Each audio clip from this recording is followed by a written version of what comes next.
And that the top 5 list, that really leads me into the next thing that I want to talk about. And I just want to pose the question, are the Los Angeles Rams for real?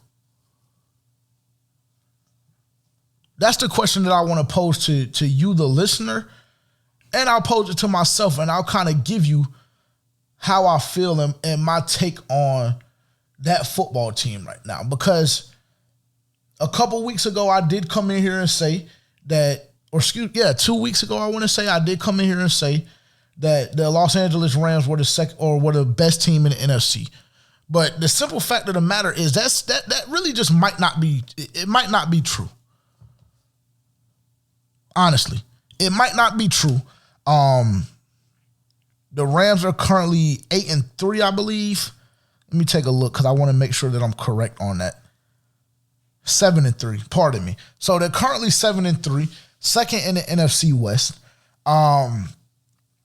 But dude, Monday night, I get back in town, went to visit Jerry World. I get back, go chill with my boys, whatever may have you, watch the game with them. And the Rams get absolutely obliterated. And I'm not talking about just high points, just didn't seem like, they didn't have an answer for anything that the 49ers were doing offensively, etc. It wasn't one of those games. It was like, bro, you got punched in the mouth, bro. Like, you got dominated. I don't know if the San Francisco 49ers were just more motivated. I don't know if they just had a better game plan or what, but I'm just telling you what I saw. And what I saw, to me personally, what it looked like was the Los Angeles Rams are extremely soft. That's what it looked like to me.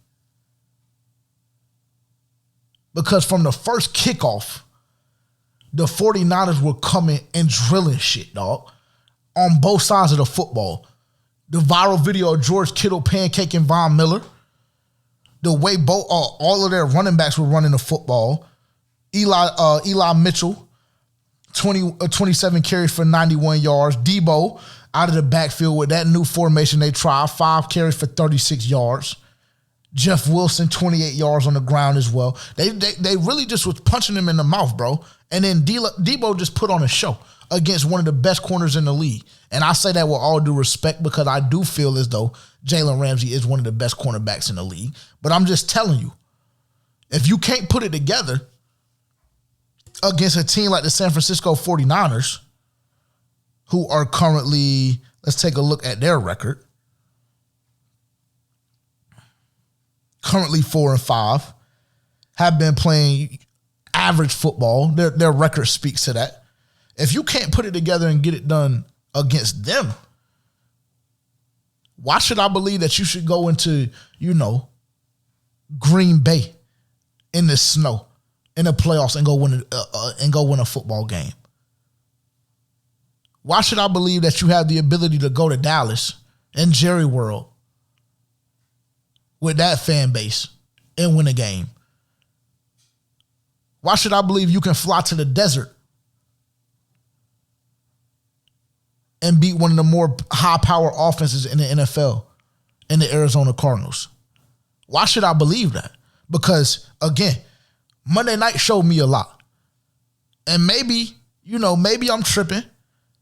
And maybe this was just one of those things, just like how Dallas had their game 2 weeks ago against the Denver Broncos. Maybe this was just one of those things where it was just a trap game. Maybe. But to me, trap games simply don't occur in your division. Monday night, San Francisco looked like a much better football team than the Los Angeles Rams. And that, to me, is a red flag. It is, because we've been gassing the Rams. We've been saying all year the Rams have been one of the best teams in the league. We've been saying that Matthew Stafford was an MVP candidate. They've been treating Sean McVay like Jesus for the past 3 or 4 years. But now, when we get to the back half of the season, and you have a big matchup against an interdivision opponent, you get blasted in your mouth. Because I'm going to say this as well. I know how we was feeling about Matthew Stafford. Well, I won't say we. This one, I won't bunch us all together. I know how I was feeling about Matthew Stafford the first couple weeks, or maybe even the first half of the season. My apologies. I know how I was feeling about him. Like I say, like he was an MVP candidate. Monday, he looked like the same old Matthew Stafford from the Detroit Lions. Another red flag. So who really are the true LA Rams? Because listen, I'm gonna close this topic soon. But I'll go over a couple of stats just from Monday. Let's go over a couple of stats, and then we're gonna take a look at the Los Angeles Rams schedule. Because when I start saying some of these games and I start highlighting some of these things, y'all are gonna feel where I'm coming from. Because it's very intriguing when you look at it in hindsight.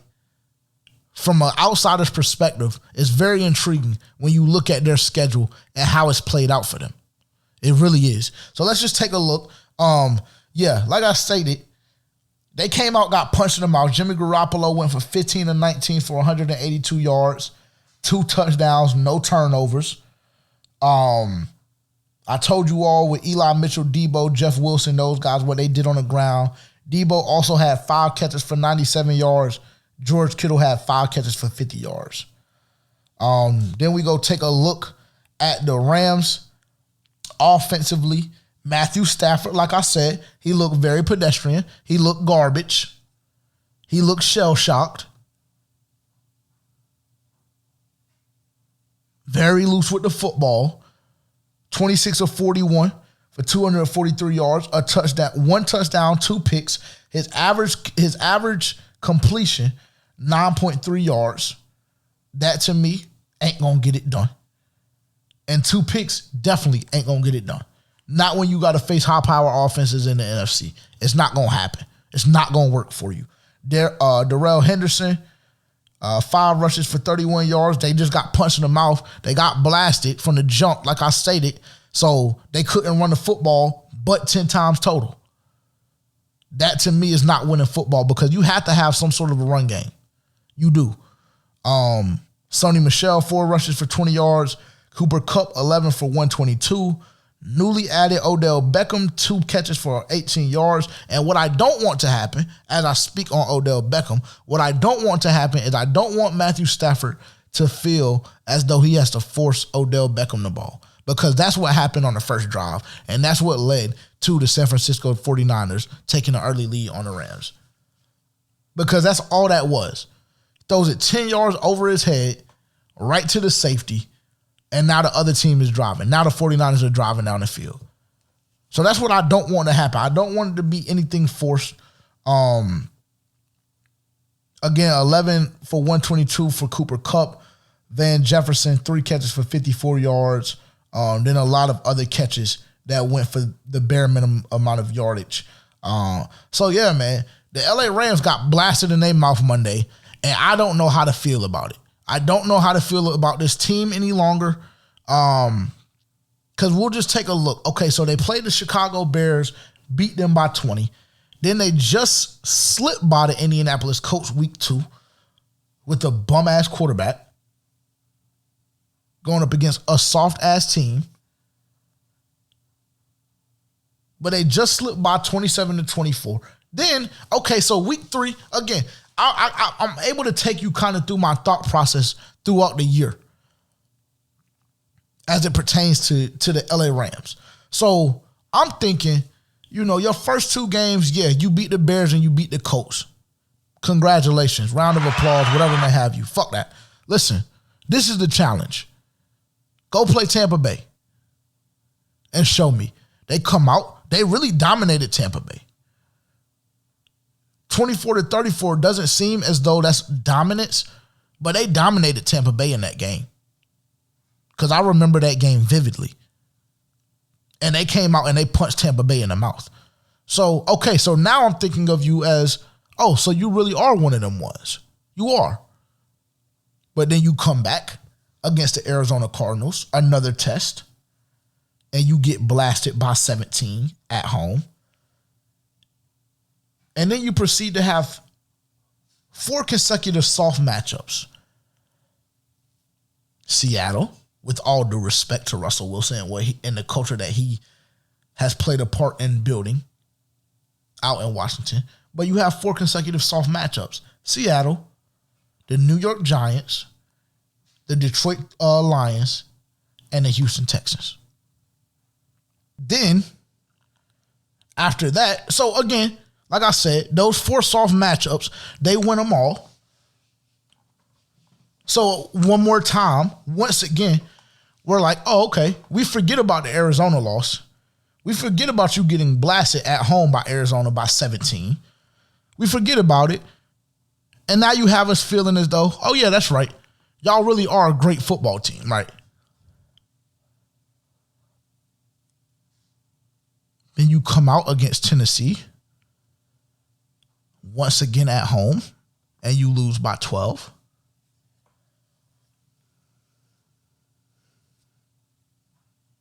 And then, of course, this Monday night, the San Francisco 49ers, after not winning a home game in, I want to say, about 2.5 years, come out and blast you in your head by 21 points. So I really don't know, bro. I don't know. Like, I don't know if this football team is good. And mind you, this is with the addition. Monday night was with the addition of the loss of Von Miller and of Odell Beckham Jr. Now, these guys haven't been, they haven't been inactive. Now, I know Odell started the season on IR, whatever may have you, or actually he started the season out numerous weeks. The Cleveland Browns never put him on IR. But I know he started inactive to start the season. But he's been playing football for the past 4, 5, 6 weeks. So it's not like these guys are out of shape, whatever may have you. Yeah, I get it. They have to figure out the game plan, things of that nature. But it's not like these guys haven't been playing football. Like, it's not like these guys aren't vets. So you would expect for these guys to come in and make an immediate impact. Now, am I putting this loss on them? No, not by any means. Because this is definitely more of a team thing. I'm not challenging anything as it pertains to the greatness of Von Miller and Odell Beckham Jr. at all. It's more of a team thing. So again, you come out after making 2 of the biggest free agent signings in NFL history, really, as it pertains to one team receiving both stars. You come out and you get blasted by 21 and only have the ability to put up 10 points. So what am I to make of that?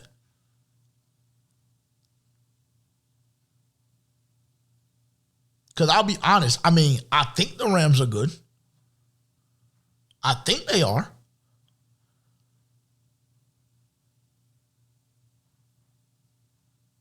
But, every time they have a big game, with the exception of the Tampa Bay Buccaneers, I want to say they've had 2 or 3 games that I would circle and say they were big games. One being Tampa Bay, one being Arizona, one being Tennessee. And then you face the San Francisco 49ers, who's in your division. So 3 or 4 big games? And in those big games, you go 1-3?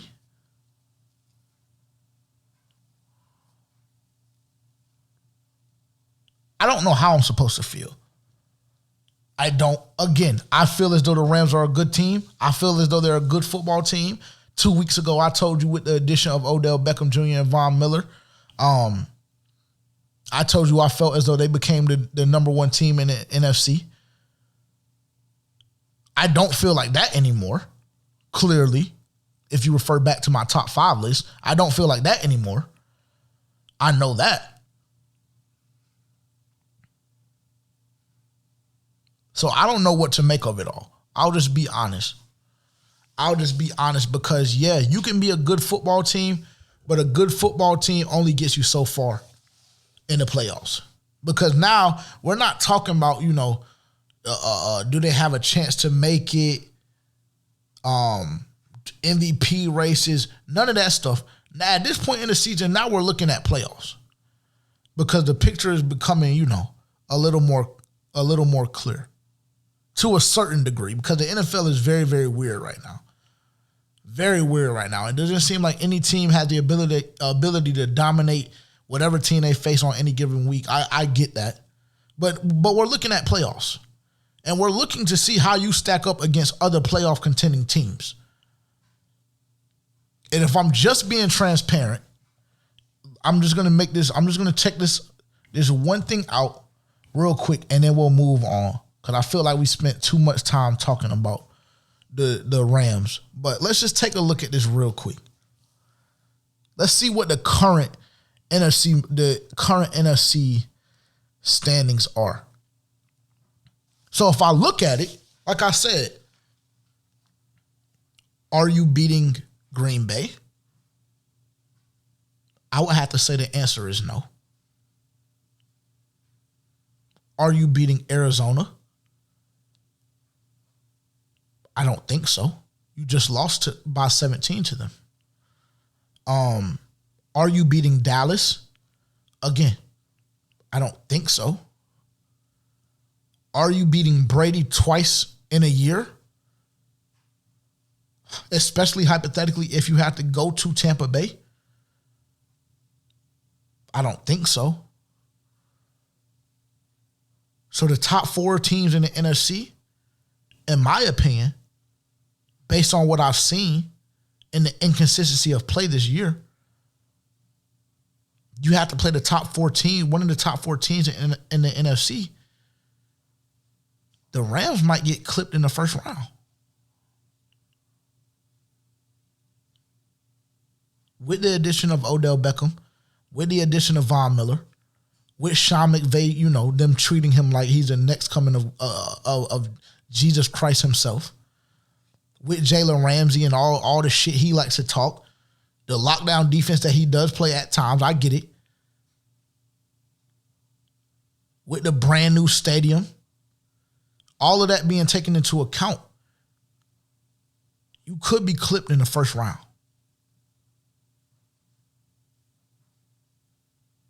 And that, to me, doesn't bode well for somebody. Because if you come up short again this year, if you don't at the very least make it to the NFC Championship, somebody within the organization needs to have a reevaluation about the direction of the team.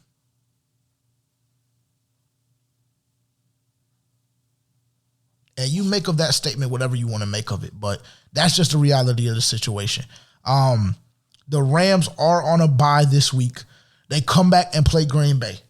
And so if you want to show me that you're a team that I can have confidence in as we get further and further in the season, respond. You get blasted by the 49ers, but then you have a bye. So you have 14 days to get prepared. Respond.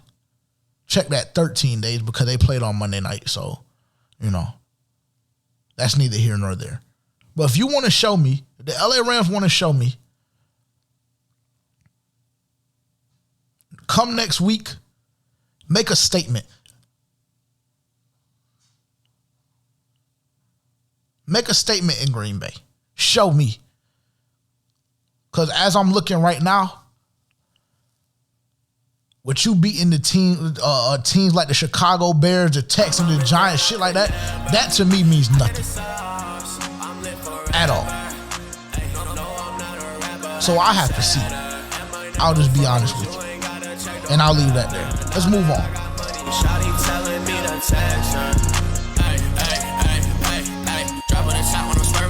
Shawty come kick it, she bringing her friends. Whoa, that nigga hot now. My niggas be getting the guap now.